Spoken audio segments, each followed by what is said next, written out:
Seperti apakah dunia setelah akhir zaman? Selama beberapa minggu terakhir, kami telah berusaha membaca untuk memahami kitab teraneh dalam Alkitab, yaitu Kitab Wahyu untuk menjawab pertanyaan ini.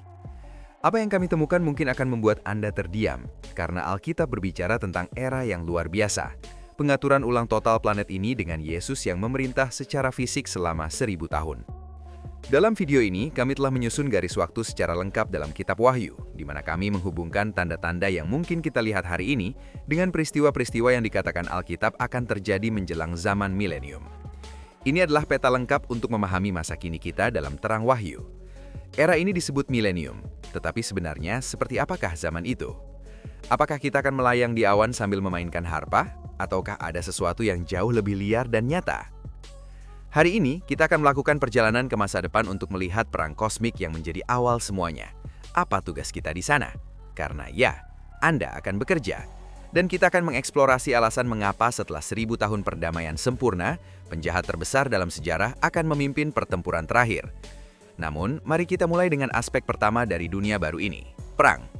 Sebab, milenium tidak dimulai dengan lagu pengantar tidur dan bunga, melainkan dengan pertempuran yang benar-benar epik. Bayangkan adegan ini. Seluruh dunia berada di bawah pengaruh antikristus. Kejahatan manusia telah mencapai puncaknya dan pasukan global dengan teknologi dan kekuatan yang belum pernah terjadi sebelumnya sedang berkumpul di sebuah lembah di Israel yang disebut Armageddon. Tujuan dari pertemuan besar ini adalah untuk memusnahkan Israel dan siapapun yang menentang antikristus. Kepercayaan diri mereka melambung tinggi, mereka yakin akan menang. Tetapi kemudian, sesuatu terjadi yang mengubah segalanya. Langit terbuka, terbelah, dan dari sana muncul seorang sosok. Bukan malaikat, tetapi sang raja. Kitab Wahyu pasal 19 menggambarkannya dengan cara yang membuat kita merinding. Menunggang kuda putih dengan mata seperti api yang menyala-nyala, dengan banyak mahkota di kepalanya, muncullah Raja segala raja dan Tuhan segala Tuhan. Di belakangnya bukan datang kerub yang memainkan harpa, tetapi pasukan surgawi yang mengenakan linen halus, putih dan bersih, seperti kekuatan yang tak terkendali. Pertempuran Armageddon dimulai, dan tahukah Anda berapa lama pertempuran itu berlangsung? Bukan berminggu-minggu, bukan berbulan-bulan, bahkan bukan berhari-hari. Pertempuran itu berlangsung hampir seketika, karena teks tersebut mengatakan bahwa pedang yang keluar dari mulut penunggang kuda ini akan menghantam bangsa-bangsa. Itu adalah pertunjukan kekuatan yang begitu dahsyat, sehingga kata perang hampir tidak cukup untuk menggambarkannya. Dalam sekejap, antikristus dan nabi palsu, dua orang yang telah mendominasi planet ini, ditangkap dan dilemparkan hidup-hidup ke dalam lautan Aki. Kisah mereka berakhir di sana. Sementara medan perang masih membara, adegan lain terungkap saat seorang malaikat turun dari surga, membawa kunci jurang dan rantai raksasa. Tujuannya adalah untuk menangkap sang arsitek, naga, ular purba, setan, dan memenjarakannya. Teks tersebut menggambarkannya sebagai pengejaran polisi, di mana dia ditangkap, dirantai, dan dilemparkan ke dalam jurang. Dan sekarang, untuk pertama kalinya dalam sejarah sejak Eden, kejahatan benar-benar dinetralisir. Tidak ada lagi godaan yang berbisik di telinga kita. Tidak ada lagi penipuan global. Kejahatan benar-benar dibungkamkan. Ini adalah hari nol, awal dunia baru. Mari kita lanjutkan ke fase berikutnya dari milenium ini. Sang Raja dengan setan sepenuhnya tersingkir, naik ke atas tahtanya. Disinilah kita menghancurkan mitos pertama. Banyak yang memiliki gagasan bahwa pemerintahannya akan bersifat abstrak, spiritual, dan halus. Namun kenyataannya adalah bahwa di bumi inilah kita akan memerintah bersamanya. Alkitab sangat spesifik. Yesus akan mendirikan kerajaan yang nyata, harfiah, dan berbentuk fisik. Seperti setiap kerajaan, ia membutuhkan ibu kota. Apakah itu di New York? Apakah itu Bogota di Kolombia? Apakah itu Madrid di Spanyol? Apakah itu Moskow di Rusia? Ataukah itu Beijing di Cina? Tidak, teman-teman. Kota yang akan menjadi pusat kedudukan raja adalah Yerusalem, kota yang sama yang menolaknya pada kedatangan yang pertama, kota yang sama yang menjadi tempat konflik selama berabad-abad. Kota ini akan menjadi pusat politik dan spiritual planet ini. Nabi Yehezkiel mengatakan bahwa kota tersebut akan menerima nama baru, Yehovah Yahmai Samah, yang secara harfiah berarti Tuhan ada di sana. Bayangkan Anda berjalan melalui sebuah kota dan mengetahui bahwa Raja Alam Semesta memiliki kantornya hanya beberapa blok jauhnya. Itu pasti akan luar biasa. Alkitab juga memberitahu kita bahwa dia akan memerintah bangsa-bangsa dengan tongkat besi. Ini tidak berarti bahwa dia akan menjadi seorang tiran, seperti yang mungkin dipikirkan sebagian orang. Lebih tepatnya, otoritas dan keadilannya akan sempurna. Dia tidak akan mentoleransi korupsi, kebohongan, atau penyalahgunaan kekuasaan. Ini adalah sebuah pemerintahan tanpa birokrasi, tanpa pelobi, dan tanpa janji kosong. Seorang jakim yang mengetahui hati dan yang putusannya final dan adil. Bangsa-bangsa dunia yang diwakili oleh para penyelamatnya akan diminta untuk mempertanggungjawabkan perbuatan mereka kepadanya. Nabi Zakaria memberitahu kita bahwa semua keluarga di bumi akan pergi ke Yerusalem tahun demi tahun untuk menyembah Raja. Ini tidak akan menjadi pilihan keagamaan atau hanya sekedar hari libur, tetapi akan menjadi poros kehidupan geopolitik global. Sebuah pemerintahan yang sebegitu sempurnanya sehingga kita bahkan tidak dapat membayangkannya. Namun, pemerintahan Kristus tidak hanya akan mengubah masyarakat, tetapi juga akan menyembuhkan planet ini. Dan inilah wajah milenium berikutnya, Eden yang baru. Jika Anda kebetulan menonton video ini, kejadian dalam garis waktu, Anda akan tahu bahwa kutuk menimpa umat manusia di Taman Eden. Suatu tindakan ketidaktaatan oleh Adam dan Hawa mendatangkan duri, semak berduri, dan penderitaan untuk semua orang. Nah, kutuk ini yang menimpa seluruh planet, bukan hanya umat manusia, diangkat pada milenium ini. Bumi mengalami pembaharuan yang sebegitu mendalamnya, sehingga kembali ke keadaan kesempurnaan yang belum pernah terlihat sejak saat itu. Nubuatan Yesaya menggambarkan gambaran yang tampak seperti langsung dari film fantasi, tetapi Alkitab menyajikannya sebagai masa depan yang literal, dengan alam kembali dalam harmoni. Teks tersebut mengatakan bahwa serigala dan domba akan merumput bersama-sama, dan singa akan memakan jerami seperti lembu. Ini berarti bahwa rantai makanan yang berdasarkan pada pemangsaan yang kejam, di mana satu predator memburu mangsanya, telah terputus. Seorang anak dapat bermain di dekat sarang singa atau beruang tanpa bahaya. Permusuhan di kerajaan hewan, menurut Yesaya yang merupakan cerminan dari kejatuhan, akan lenyap sepenuhnya. Bumi itu sendiri yang terbebas dari penipisan dan polusi akan menjadi sangat subur. Yesaya juga mengatakan bahwa padang gurun akan bersukacita dan berbunga seperti mawar. Produksi makanan akan sangat melimpah sehingga kelaparan akan sepenuhnya dihapuskan dari dunia ini, dan dampaknya akan sama besar pada manusia. Zakaria menubuatkan bahwa orang tua, baik laki-laki maupun perempuan, akan terlihat di jalan-jalan Yerusalem masing-masing dengan tongkat di tangannya karena usia yang sudah lanjut. Manusia akan kembali hidup selama berabad-abad di dunia di mana penyakit dan wabah seperti yang kita kenal sekarang akan diberantas. Ini adalah planet yang sepenuhnya dipulihkan, penuh dengan vitalitas dan hidup di bawah berkat langsung dari Sang Pencipta yang berjalan di antara kita.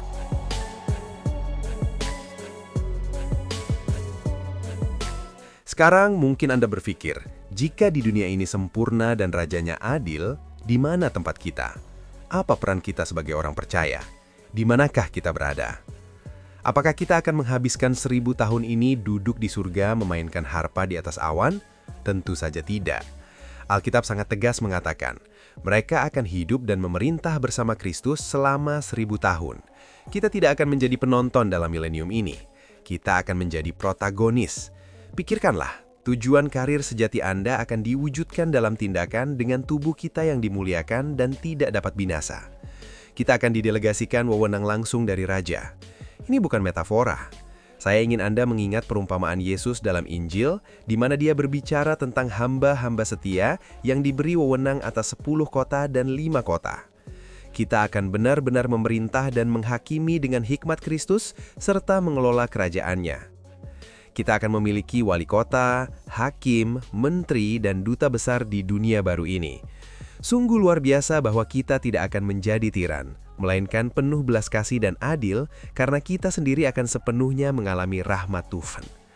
Hari ini kita melihatnya seperti melalui cermin yang buram, tetapi di sana kita akan melihatnya sebagaimana adanya. Kita juga akan dapat mengingat pengampunan yang telah kita terima, serta perjuangan dan kejatuhan kita. Pengalaman ini akan memungkinkan kita untuk memerintah dengan belas kasih dan kebijaksanaan yang belum pernah dimiliki siapapun. Namun peran kita tidak berakhir di situ, karena Kitab Wahyu juga menyebut kita sebagai imam Allah dan Kristus. Ini berarti kita akan memiliki fungsi spiritual. Kita akan memimpin dunia dalam penyembahan yang murni dan terus-menerus, mengajarkan bangsa-bangsa jalan Allah, dan kita akan menjadi jembatan antara raja dan penduduk bumi yang fana. Berbicara tentang penduduk fana, akankah ada orang lain? Ya, dan disinilah kisah ini menjadi benar-benar menarik, hampir seperti fiksi ilmiah. Selama 1000 tahun, bumi ini akan dihuni oleh 2 jenis umat manusia pada saat yang sama, hidup berdampingan. Di satu sisi, akan ada kita, orang-orang kudus abadi yang dimuliakan, seperti yang dijelaskan Yesus dalam kebangkitan. Kita tidak akan menikah atau dinikahkan, dan kita akan seperti malaikat. Tubuh kita akan berbeda, tubuh kita tidak akan lagi rentan terhadap penyakit, dan tujuan kita tidak lagi untuk bereproduksi, berbuah dan memenuhi bumi. Namun di sisi lain akan ada manusia fana, Manusia yang selamat dari kesengsaraan besar dan pemerintahan antikristus dalam tubuh jasmani mereka yang tidak menerima tanda binatang buas dan karena itu berhak untuk masuk ke dalam kerajaan. Mereka akan terus menjalani kehidupan manusia biasa. Mereka akan menikah, berkeluarga, memiliki anak, dan mengisi kembali bumi dengan laju eksponensial berkat umur panjang dan perdamaian. Ini adalah salah satu dari banyak interpretasi seputar Kitab Wahyu. Saya sarankan Anda juga membaca dan mempelajari topik ini, serta mencoba menguraikan misteri milenium. Mari kita lanjutkan. Sekarang, mari kita bayangkan koeksistensi sehari-hari ini. Akan ada masyarakat manusia abadi dengan kebijaksanaan yang membimbing, mengajar, dan mewakili Kristus yang memerintah di Yerusalem. Kita dapat membayangkan seorang ayah dari manusia-manusia yang selamat dari kesengsaraan meminta nasihat kepada seorang santo yang dimuliakan tentang cara membesarkan anak. Atau seorang ilmuwan fana bekerja sama dengan seorang insinyur yang dimuliakan untuk mengembangkan teknologi baru. Ini adalah dinamika yang sulit untuk dipikirkan, tetapi jika kita membayangkannya, itu cukup luar biasa. Koeksistensi ini adalah kunci untuk memahami apa yang akan terjadi pada akhirnya. Meskipun mereka hidup di surga di bawah pemerintahan terbaik, dengan teladan sempurna dari para santo, anak-anak dari manusia fana ini tetap akan terlahir dengan sifat yang dapat rusak dan seperti Adam dan Hawa di Eden, mereka harus memilih. Jadi, meskipun semuanya tampak tenang dan ada kedamaian dan kemakmuran, kita masih memiliki satu bayangan terakhir yang harus disingkirkan. Karena di akhir milenium, setelah 1000 tahun perdamaian, keadilan, dan kesempurnaan ini, ketika sejarah tampaknya telah mencapai akhirnya, hal yang tak terbayangkan terjadi. Tuhan mengizinkan setan dibebaskan dari penjaranya untuk waktu yang singkat. Pertanyaan yang muncul di benak kita setelah ini adalah, mengapa kita harus membahayakan surga yang sempurna ini? Nah, untuk ujian terakhir, untuk menunjukkan kebenaran abadi yang menakutkan, bahwa bahkan setelah 1000 tahun hidup di bawah pemerintahan Kristus di dunia yang sempurna tanpa tegodaan eksternal, hati manusia masih tidak rela menyerah kepada Tuhan dan dapat memilih pemberontakan. Setan dibebaskan dari penjaranya dan apa yang dia lakukan? Satu-satunya hal yang dia tahu cara melakukannya, menipu. Dia menemukan lahan yang subur, karena generasi manusia yang dilahirkan selama milenium tidak mengenal kejahatan, tidak pernah tergoda, menjalani kehidupan yang sempurna dan tidak melihat kesulitan. Namun banyak dari mereka tampaknya melakukan hal-hal baik karena kewajiban, bukan karena cinta. Dan begitu ada alternatif yang ditawarkan, mereka langsung menerimanya. Alkitab mengatakan bahwa setan mengumpulkan tentara dari bangsa-bangsa di 4 penjuru bumi, sekelompok yang secara simbolis disebut Gog dan Magog. Jumlah mereka sangat banyak seperti pasir di laut, dan mereka bermarjing menuju Yerusalem, menyerpung kota yang dicintai dan perkemahan orang-orang kudus. Ini adalah tindakan pembangkangan terakhir terhadap Sang Pencipta, atau setidaknya yang kita temukan dalam Alkitab. Dan sama seperti kedatangan Kristus yang kedua, tidak ada pertempuran epik lagi, tidak ada perang yang berkepanjangan, tetapi penghakiman seketika. Dikatakan bahwa api turun dari Allah dari surga dan menghanguskan mereka. Pemberontakan itu dimusnahkan dalam sekejap dan untuk selamanya. Inilah wajah kegelapan terakhir, bayangan terakhir yang padam sebelum sempat berkedip. Milenium kini mulai berakhir. Dengan pemberontakan terakhir yang dihancurkan, setan ditangkap, sekarang untuk terakhir kalinya, dan dilemparkan ke dalam lautan api untuk hukuman kekalnya. Kemudian datanglah akhir sejarah manusia seperti yang kita ketahui, pada penghakiman tahta putih besar. Di sini, semua orang yang menolak Allah sepanjang zaman dibangkitkan untuk menghadapi penghakiman terakhir yang sempurna dan adil. Setelah penghakiman, Tuhan membuat pernyataan yang paling luar biasa dari semuanya. Pernyataan yang bergema sepanjang waktu dan ruang. Lihat, aku menjadikan segala sesuatu baru. Alam semesta saat ini yang tercemar oleh dosa, waktu, dan mati akan dihancurkan. Petrus mengatakan bahwa langit akan lenyap dengan suara gemuruh yang besar dan unsur-unsur akan dihancurkan oleh api. Dari abunya akan lahir langit baru dan bumi baru. Ciptaan yang benar-benar dimuliakan, dimurnikan, dan abadi. Yohanes melihat dengan matanya dalam Wahyu upah terakhir, Yerusalem baru, tempat kediaman Allah yang turun dari surga, disiapkan seperti mempelai prianya.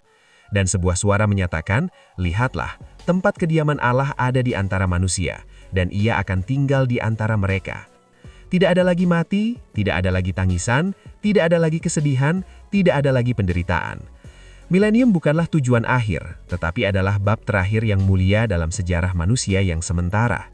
Kita melihatnya sebagai jembatan menuju kekekalan. Ini adalah kesempatan untuk menghabiskan kekekalan bersama Allah di dunia yang sempurna, di mana kita tinggal bersamanya berhadapan muka selama-lamanya. Sebuah permulaan yang baru sejati. Saya punya pertanyaan singkat untuk Anda.